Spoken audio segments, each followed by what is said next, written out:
Now, how long does it take to put a program like this together? I'm assuming a lot longer than most people would think. Yes. The interesting thing about dance is the timeline is very different than it would be maybe from a musician preparing for a performance or theater groups. We tend to, with dance, take 6 months to a year working on a new performance.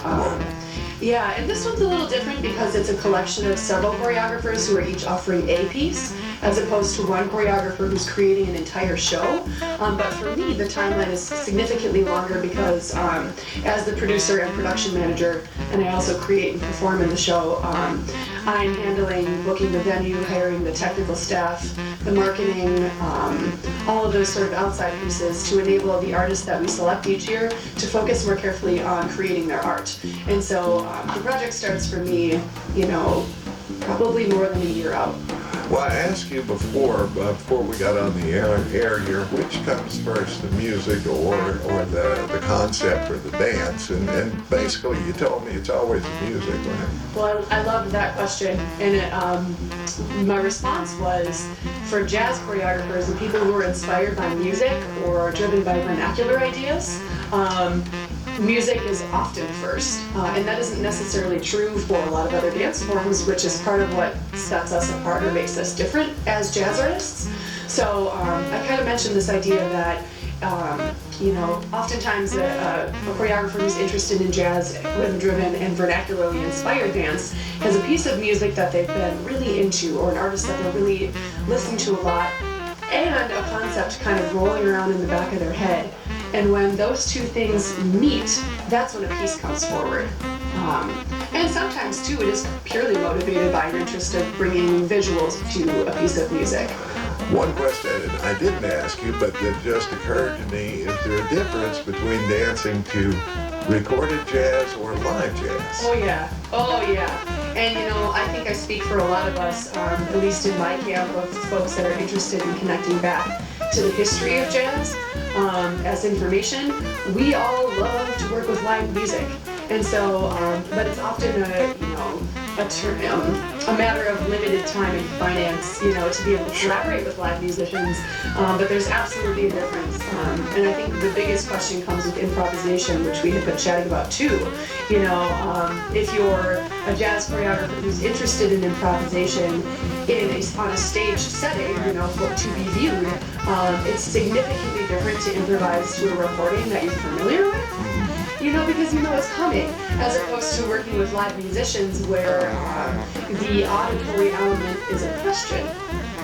And we also touched on the idea that for me, jazz dance was Broadway, because that was when we got into it. You were telling me how you got to go to the Newport Jazz Festival, and the artists you mentioned were of the newer variety, pretty far from bebop, Robert Glasper and so forth, and others more, a whole different kind of thing. But you seem to have been very inspired by them. Oh my gosh, yeah, and what was so exciting about going and seeing that at Newport was the crowd was so diverse, age-wise, race-wise, everything. And it really gave me hope for what does jazz look like right now. We were talking a little bit about how, jazz music and dance have differing definitions. Jazz music had its period of time where it was quote-unquote the popular music of our country and has since garnered its own following. And part of what's keeping it so interesting and alive is its ability to fuse with new ideas, hip-hop sensibilities, Latin ideas. I mean, this has, of course, been happening for a long time, but the same is happening in jazz dance, where we go, I'm coming across all this cool new information as I continue to train and be interested in dance and in the world around me. How can I take that information and let it inform where I head as a choreographer or a musician to keep innovating on rooted ideas to see what the future can look like? I think that's part of the question of defining jazz dance. There's some confusion around what it means. There's a lot of different definitions. Is it just theatrical Broadway dance? I think that's a facet of it. I think hip-hop related styles are a facet of jazz because they come from the same sensibilities in terms of interaction, social sensibility, complicated rhythm, etc. But the ways that people define and categorize things are totally up to them. So in terms of what we see on popular television shows like So You Think You Can Dance, that's certainly a part of the jazz facet. Some people would call that commercial dance. But I think, what we're invested in and showing on our show is that, like you said, is it more internal? What is the purpose of the thing being displayed? And so, at Rhythmically Speaking, we're really trying to offer choreographers who are considering connections to history and vernacular movement, improvisation, connecting to each other, this sense of improvisation and interaction that you see in a jazz ensemble. And so I guess my answer to that is jazz dance is a wide, has deep roots with many branches, and the way that we define it is an individual thing, just like anything else. Well, that's terrific.